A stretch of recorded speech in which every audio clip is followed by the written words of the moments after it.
Un ours noir buvant de l'eau rouge, ces images saisissantes ont été captées en juin 2018 dans la rivière Goodwood, à 20 km au nord-ouest de Schefferville, à la suite d'écoulement d'un des bassins de sédimentation de la minière Tata Steel Mineral Canada, qui exploite un gisement de fer.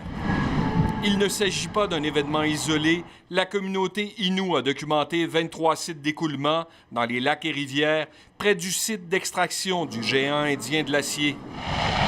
Les dernières images ont été prises le 16 mai, alors que l'eau rouge s'écoulait vers Terre-Neuve-Labrador, un événement qu'a d'abord nié Tata Steel à notre bureau d'enquête. C'est préoccupant de voir la couleur de l'eau, mais au-delà de voir la couleur de l'eau, moi, je vais avoir des spécialistes qui me fassent rapport. Des images qui ont choqué à Québec. Bien, c'est certain qu'on espère qu'il y ait des suites.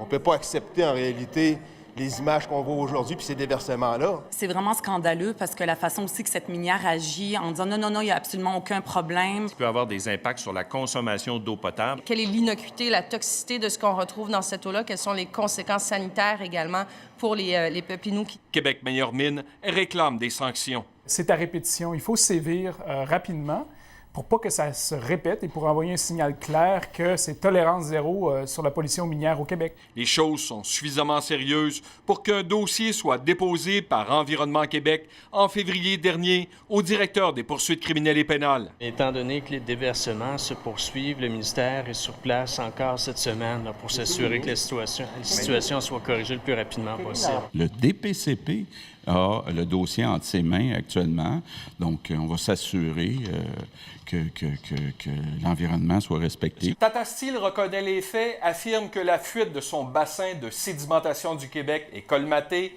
ajoute que le débordement de cette année est dû à de l'eau provenant d'un autre site minier au Labrador. La minière s'engage à corriger rapidement la situation.